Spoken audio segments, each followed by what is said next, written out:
Meerpet police station పరిధిలో ఘోర విషాదం చోటు చేసుకుంది. భార్యాభర్తలు గొడవల కారణంగా అటు భార్య సుష్మా 27 ఏళ్ల సుష్మా మనస్తాపంతో కూడా తను ఉరివేసుకొని తన 11 నెలల బాబుకు కూడా విషమిచ్చి ఇద్దరు కూడా నిన్న రాత్రి చనిపోయిన పరిస్థితి. అయితే దీనిపైన అనేక అనుమానాలు ఉన్నాయంటూ కూడా అటు సుష్మాకు సంబంధించినటువంటి రిలేటివ్స్ అయితే చెప్తున్నారు. అటు అదేవిధంగా ఇదంతా చూసినాడు అటు తల్లి, అదేవిధంగా కూతురు బిడ్డ ఎవరైతే ఇద్దరు చనిపోవడంతో కూడా తనకు సంబంధించిన సుష్మా వాళ్ళ తల్లి కూడా అటు విషం తాగి కూడా తను ఆత్మహత్య యత్నానికి అయితే ప్రయత్నించింది. ప్రస్తుతం మనకు సుష్మాకి సంబంధించినటువంటి రిలేటివ్స్ ఉన్నారు. అసలు ఏం జరిగింది ఏంటి అని వాళ్ళ మాటల్లో తెలుసుకుందాం.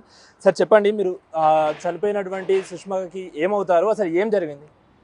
సుష్మాకు నేను పెద్దనాన్నను, మా తమ్ముని నా తర్వాత ఆయన కూతురు సుష్మా, వాళ్ళ భార్య లలిత. వాళ్ళు ఒక 25 ఏళ్ళ కింద 30 ఏళ్ళ కిందనే ఆయన చనిపోయింది, కృష్ణారెడ్డి. ఆయన చనిపోయిన తర్వాత ఒకటి నల్గొండలో ఉండి మా తరపున ఉండి మా అమ్మాయిని పెద్ద చేసింది. 2023 ఆగస్టులో పెళ్లి చేయడం జరిగింది, మేమందరం కలిసి అన్నదమ్ములము. తర్వాత ఏమైందేమో ఇద్దరి మధ్యన మరి ఎప్పుడు సతాయిస్తాడు అనేది మాత్రం కొంచెం తెలిసేది. అప్పుడప్పుడు మా సిస్టర్లకు చెప్పుకునేది.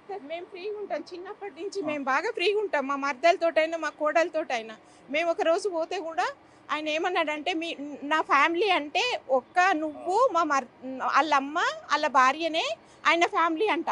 మేము ఎవ్వరం కారంట, మా అన్నలు మేము ఎవ్వరం ఆయన ఫ్యామిలీ కాదు. చిన్నప్పటి నుంచి సుష్మా గారు పెంచింది మీరే? మేమే పెంచినాం. మేము నలుగురు అక్క చెల్లెళ్ళం, 5 అన్నదమ్ములు. అయితే మా చిన్న తమ్ముడు చనిపోయాడు. చిన్న తమ్ముడికి ఒక్కటే బిడ్డ, 2 ఇయర్స్ ఉన్నప్పుడు మా తమ్ముడు చనిపోతే అందరం మా తమ్ముడు అనుకొని పెంచుకున్నాం మేము. మా తమ్ముడు లేడు కాబట్టి మా అన్నయ్యలు అయితే చాలా చేసిర్రు. మేము అందరం చూసుకున్నాం. హాలిడేస్ వస్తే మా దగ్గరే ఉండేది. అట్లా అయింది. మేము ఇంటికి పోతే అట్లా అన్నాడని మా కోడలు మా మర్దలు ఏడ్చింది. ఫంక్షన్ చేసుకొని వాళ్ళ అమ్మోళ్ళు అందరినీ పిలుచుకున్నాడు. మా ముగ్గురిని ఇగో ఈమెని ఆమెని నన్నే పిలిచిండు. వీళ్ళు ఆవిడేను మా ఇంకో అక్క ముగ్గురమే పిలిచిండు. మా బ్రదర్స్ ఎవరిని పిలవలేదు. వాళ్ళందరినీ పిలుచుకున్నాడు. ఆ రోజు మా మర్దలు మా కోడలు మస్తు ఏడ్చిర్రు.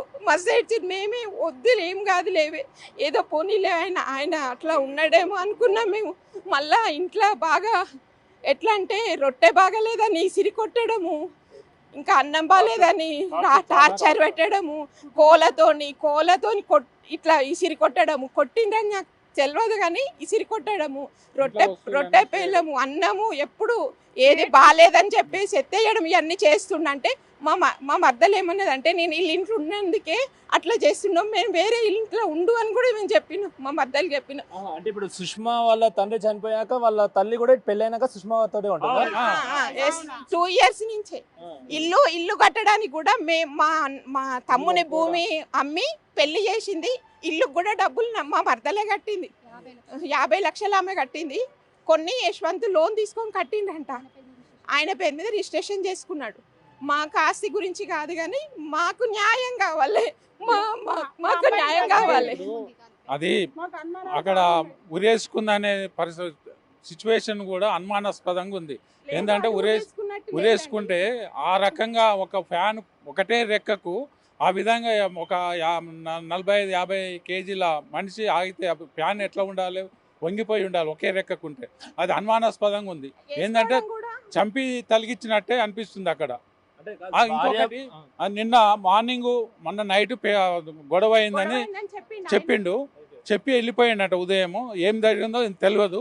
వెళ్ళిపోయిన ఆయన మరి ఎప్పుడు వచ్చిండో ఏమైందో కానీ ఇప్పుడు ఒక ఫ్యామిలీ అమ్మాయి తరపున బంధువులకు ఫస్ట్ చెప్పాలి కదా, అపార్ట్మెంట్లోనే కొందరికి చెప్పాలి కదా. అటువంటిది కూడా ఎవరు చెప్పకుండా ఆయన పక్కన లాక్ తీస్తలేరు లోపలని, పక్కన కిటికీ ఇరగొట్టుకొని ఒక గ్రిల్లు తీసి ఎట్లా పోగలుగుతాం ఒక్కడే లోపలికి. మేము కనీసం 1 కిలోమీటర్ కూడా ఉంటాం. మా చెల్లె వాళ్ళు మేము మళ్ళీ మా చెల్లె వాళ్ళ హస్బెండ్ క్లోజ్ యశ్వంత్కి, ఆయనకు చెప్పాలి కదా, ఆయన క్లోజే కదా, తెలియని వాళ్ళు కాదు. మేము రెగ్యులర్గా మాట్లాడుతాం, మా ఫంక్షన్లు అన్నిటికి వస్తాము. మా ఇంటి పక్కన టీఎన్ఆర్ వాళ్ళు ఉండేది, మా చెల్లె వాళ్ళు ఉండేది టీఎన్ఆర్, వీళ్ళు జయకృష్ణ ఎన్కిలు. ఇప్పుడు గొడవలు వాళ్ళిద్దరికి కూడా తరచు గొడవలు అయ్యేటి అని కూడా ఎందుకు, ఏమైనా రీజన్ ఉన్నదా గొడవలకి? ఎందుకు, దేనికోసం ఇదంతా? ఏం లేదు, మాకు చెప్పలేదు రీజన్ అని. కానీ ఆయనకు ఆవేశము ఆయన కండిషన్స్ ఎవ్వరింటికి రాలే. మా ఇంతవరకు మా పెళ్ళైన 2 ఏళ్ళు అయింది, ఎవ్వరింటికి పంపించకపోయేది. కనీసం ఒక సినిమా కూడా తీసుకపోకపోయేది, గుడికి కూడా పోలేదు. ఒక్కరోజు కూడా మాకు ఎప్పుడు చెప్పేది, నా బిడ్డ మంచిగా సుఖపడి ఉపయోగపడుతుందని ఇచ్చినాం. ఆయన మంచి పొజిషన్లు ఉన్నాడు కదా, మంచిగా చదువుకున్నాడు కదా, మంచిగా చూసుకుంటాడని చేసుకున్నాము. ఇట్లా చేస్తున్నాడు అని మాతో చెప్పి మా మరదలు ఏడ్చింది. మేము గొడవలు అవుతుంటాయి. సుష్మ ఎప్పుడైనా మీతో అంటే మీరు పెంచిన వాళ్ళు చిన్నప్పటి నుంచి మీరు పెంచారు ఎప్పుడైనా చెప్పుకుందా మీకు? కోపం ఇది ఒక్కటే, కోపం అనే చెప్పింది. కోపము ఇట్లా ఎత్తేస్తాడు, ఆవేశం చాలా ఉంటది, యశ్వంత్ తోని చాలా జాగ్రత్తగా ఉండాలి అత్త మేము అని చెప్పింది. అంతే, ఇంకేం చెప్పలేము మాతోటి. అంటే ఇప్పుడు లలిత గారు అంటే ఎవరైతే సుష్మ వాళ్ళ మమ్మీ ఉందో అసలు ఆవిడ ఎందుకు ఆత్మహత్య చేయడానికి ప్రయత్నించింది? ఆమె మేము అనుకునేది వాళ్ళు ఆ బిడ్డ అల్లుడు బిడ్డ ముగ్గురు గొడవ పెట్టుకున్నారని ఆయన చెప్తున్నాడు మాకు. వాళ్ళు ముగ్గురు పెట్టుకున్నారని చెప్తున్నారు. మళ్ళీ ఏమైందో ఏమో, ఆమెను చూసిందా ఆమె ఫస్ట్ ఆమె చనిపోయిందే చూసి ఈమె చనిపోయిందా మాకేం తెలియదు. ఇంకా మాకు అనుమానమే, అవన్నీ మాకు అనుమానాలు. అక్కడ చూసేది సిచ్యువేషన్, ఎందుకంటే పోలీసు వాళ్ళు వచ్చినప్పుడు లాక్ చేయాలి, రూమ్ లాక్ చేయాలి, లాక్ చేయలేదు. వాళ్ళు ఉన్నారు ఇంట్లోనే, నువ్వు ఎవిడెన్స్ మాకేం చూపించలేదు. మేమంతా రాత్రి అంతా ఉన్నాం, మేము 1 o'clock వరకు అక్కడ ఉన్నాం. శవాన్ని కూడా మా బ్రదర్స్ ఇద్దరు రాలేదండి, మేము తీయొద్దని చెప్పినాం. మేము అడ్డం పడ్డా కూడా వాళ్ళు కావాలా, వాళ్ళ చుట్టాలు వాళ్ళందరూ చేయకుండా తీసి ఉస్మానియాకి పంపించేసిరు. మా వాళ్ళు లేకుండా ఎట్లా చేస్తారండి అది? సార్ మీరు చెప్పండి, మీరు పెద్ద నాన్నగా చిన్నప్పుడు మీ తమ్ముడు చనిపోతే కూడా చిన్నప్పటి నుంచి పెంచి అందరూ కూడా కన్యాదానం మీ స్వయాన మీ చేతులతో కన్యాదానం చేసి కూడా పంపించారు. ఇప్పుడు వాళ్ళ గొడవల వల్ల ఇలా జరిగింది. ఏం చెప్తారు మీరు అసలు? నా పేరు సంజయ్ రెడ్డి అండి. మాదంతా ఉమ్మడి కుటుంబం.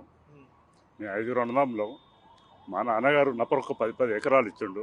10 ఎకరాలు కూడా ఎవరికి చూసినా నిజం 10 కోట్లు వస్తాయి ఒక్కొక్క పాలకు. మా సుష్మకు కూడా 10 కోట్లు వస్తుంది మా దగ్గర. మాతో పాటు దాన్ని కూడా ఇచ్చినాం. ఎంతో గారాభంగా పెరిగింది మా దగ్గర. ఎందుకంటే ఒక్కతే ఆడపిల్ల, ఒక్క కొడుకు, వాడు చనిపోయిండు అనే ఉద్దేశంతో మా అందరిలో కలిసిమెలిసి ఉండేది మా అమ్మాయి. దాన్ని అట్లా డెవలప్ చేసుకుంటూ వచ్చినాం. ఇంజనీరింగ్ చేసింది, పీజీ చేసింది, 4 రోజులు జాబ్ చేసింది. ఉద్యోగం వచ్చిన తర్వాత పాపం కడప పిల్లగాడు పడ్డ తర్వాత బంద్ చేసింది ఉద్యోగం. అప్పటిదాకా ఉద్యోగం కూడా చేసింది. ఇది చేసి ఇప్పుడు ఎంత అగమ్య గోచరం అనుకోరాదండి. రాత్రి ఏం జరగదు. రాత్రి 8 గంటల 22 నిమిషాలకు నాకు వీడియో కాల్ పెట్టేసేసి నా బిడ్డ ఫోటో, ఇది హ్యాంగింగ్ ఫోటో, కింద బాబుది మా భర్త రాత్రి 8 గంటల 22 నిమిషాలకు డైరెక్ట్ వీడియో కాల్ చేసేసి నాకు బైపాస్ అయింది, నాకు చాలా ఇది ఉన్నాయి, నాకు ఇన్నట్టు కింద పడిపోయింది.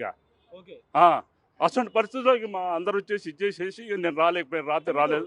ఏమని చెప్పిండి యశ్వంత్? ఫోన్ చేసి ఇట్లా జరిపోయింది చనిపోయింది అని చెప్పడా? డైరెక్ట్ వీడియో కాల్ చేసి వాళ్ళని చూపించి వీడియో కాల్ చేసింది. ఓ అని ముత్తుకుంటారు సార్. ముత్తుకొని ఏమంటారంటే, నన్ను ఉరి తీసినా ఇది లేదు మామ, నన్ను ఉరి తీసినా ఇది లేదు మామ, ఉరి తీసినా ఇది లేదని మాట్లాడిండు. ఇక నేను పెట్టేసి కింద పడిపోయింది. ఇక అంటే చెప్పిండా ఏమైనా గొడవలైనాయి మాకు? సార్ నాకు ఏమి చెప్పలేదు. నేను ఫోన్ చేశాను. వాళ్ళ ఫాదర్ నాకు 8:26కు ఫోన్ చేశాడు. ఫోన్ చేసి ఏడుస్తుంది, యశ్వంత్ ఏడుస్తుండే అని చెప్పాడు వాళ్ళ ఫాదర్.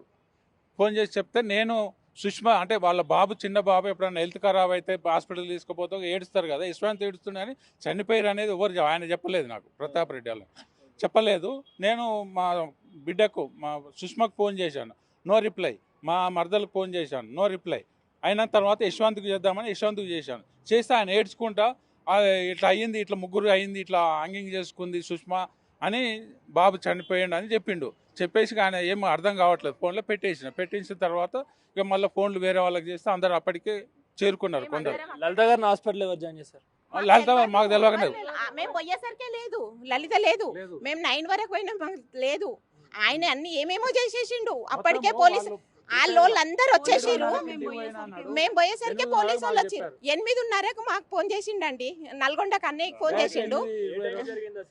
ఎప్పుడు జరిగిందో తెలియదు. గట్టిగా అయిపోయింది శవం మొత్తం. పిల్లగాడు మొత్తం గట్టిగా అయిపోయారు. బ్లడ్ వేరకపోయింది చేతులల్లా మొత్తం. ఇట్లా బెడ్ మీద బ్లడ్ ఉంది. ఇప్పుడు లలిత గారు కూడా ఏదో తాగి చనిపోయారు అంటూ కూడా బయట పుకార్లు నడుతున్నాయి. అసలు ఏంటి, ఏం తాగి చనిపోయారు? ఆయన చెప్తున్నాడు ఏంటిదంటే నెయిల్ రిమూవర్ ఉంటది కదా, అది తాగి చనిపోయిండు అని చెప్తుంది. చనిపోయి బీర్లా కలుపుకొని తాగింది ఆమె చెప్తుండు. ఆమె బీర్ తాగదు, ఆమె కూల్ డ్రింకే తాగదు. పోలీసు వాళ్ళు కూడా అట్లనే చెప్తున్నారు. మరి హాస్పిటల్లో తెలవాలి కదండి, ఆమె అది తాగిందంటే ఇక్కడ తెలవాలి, ఆమె తాగలే రిమూవర్ అంటున్నారు. యశ్వంత్ కి అలవాటు ఉందా తాగడం? ఉన్నది, ఫుల్ తాగుతాడు, సిగరెట్ తాగుతాడు, మందు తాగుతాడు, అన్ని తాగుతాడు. ఏదన్నా దాగని నా పిల్లల్ని ఎందుకు అట్లా చేసిండు, మా పిల్లల్ని ఎందుకు చేసిండు? మేము ఎంతో మంచిగా పెంచుకున్నాము మా పిల్లల్ని. వెళ్ళిపోతున్నాయి మా అమ్మాయి మా దగ్గర మాకు వస్తది. మేము ఎంత పెంచుకున్నాము, ఎంత అందంగా ఉన్నాము. అవసరం కూడా లేదు. తాతగారు ఇచ్చిన ఆస్తి మస్తు ఉంది దానికి. ఇప్పుడు లలిత గారి హెల్త్ కండిషన్ ఇప్పుడు ఎలా ఉంది? ఏం చెప్తాలే డాక్టర్లు. క్రిటికల్ గానే ఉంది. ఎప్పుడు అనేది ఏం చెప్పలేము అంటారు డాక్టర్స్. స్పృహలో ఉందా? లేదు. లేదు లేదు మాట్లాడేటట్టు లేదు. మొత్తం వెంటిలేటర్ మీద ఉంది. మొత్తం ఐబీపీ ఉంది. ఐబీపీ లేదు, ఇది పల్స్ హార్ట్ పల్స్ అయి ఉంది బాగా. వాళ్ళు ఎనీ టైం కూడా హార్ట్కు ఎఫెక్ట్ కావచ్చు అని డాక్టర్స్ చెప్తున్నారు. కిడ్నీస్ పోయినాయి, యూరిన్ పాస్ అయితే లేదు. ఇప్పుడు భర్త యశ్వంత్ రెడ్డి ఎక్కడున్నాడు? ఏంటి అసలు? ఆయన ఎక్కడ ఉన్నాడో మాకు అవపడలే. వాళ్ళ రిలేటివ్స్ ఎవరు మీకు అందుబాటులో లేరా? ఇక్కడ తిరుగుతున్నారు, వాళ్ళ రిలేటివ్స్ తిరుగుతున్నారు. ఏమంటున్నారు వాళ్ళ రిలేటివ్స్ ఏమంటున్నారు? వాళ్ళు ఇప్పటి వరకు ఏం మాట్లాడలేదు. మాట్లాడలేదు. రాత్రి పోతే మా వాళ్ళు కొందరు పోయినారు. రాత్రి వాళ్ళు మమ్మల్ని ఉండనియలేదు. బయటికి కొండి అన్నారు. రాత్రి వాళ్ళే ఉన్నారు. వాళ్ళే మేము సాక్ష్యాలు కూడా అన్ని తారుమారాయని అని మేము అనుకుంటున్నాం. అక్కడ సాక్ష్యాలు కూడా, ఎందుకంటే ముందు పోయి 8:30కి మాకు ఫోన్ చేసిండు అంటే అన్ని సాక్ష్యాలు మొత్తం తీసుకొని తర్వాత మాకు చెప్పిండని అనుకుంటున్నాం మేము. ఎప్పుడైతే ఇక్కడ ఇప్పుడు ఆ బాడీస్ అంటే వాళ్ళ సుష్మా ఇట్లా వాళ్ళ మృతదేహాలు ఎక్కడ? ఉస్మానియాలో ఉన్నాయి, మార్చరీలో ఉన్నాయండి. కాదండి, ఇంతవరకు వాళ్ళు అందరూ మేనేజ్ చేస్తున్నారు.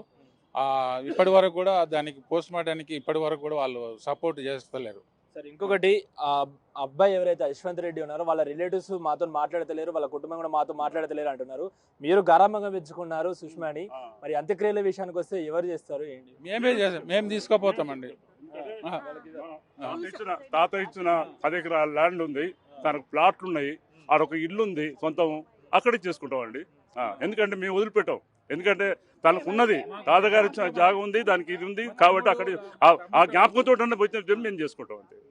మేము వదిలిపెట్టాం. ఫైనల్ గా ఏం కోరుకుంటారు? ఎలాంటి న్యాయం కోరుకుంటారు? న్యాయం కావాలి సార్, అంతే.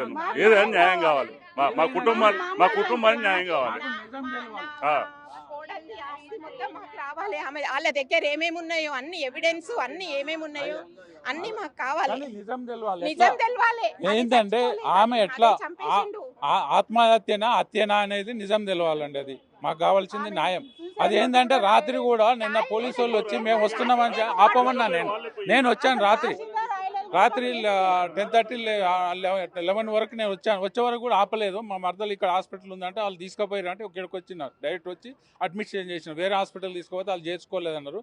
అప్పుడే ఇక్కడికి తీసుకొచ్చారు. వచ్చి మేము రాసుకొని మా బావగారు నేను ఇక్కడ ఉండి ఫీజు పే చేసి ఇక్కడ అడ్మిషన్ చేసి డాక్టర్లతో మాట్లాడి ట్రీట్మెంట్ స్టార్ట్ చేయించినాము. రాత్రి తెల్లవారులు ఇక్కడే ఉన్నాము. కానీ అక్కడ మాత్రం ఆ ఇంట్లో వాళ్ళందరూ మా వాళ్ళు పోదిన వాళ్ళని కూడా తొందర కిందికి దిగిండి తీసుకుపోయారు కదా, మీరెందుకుంటారు అని కిందికి దింపిరట ఇంట్లోకి వెళ్ళి.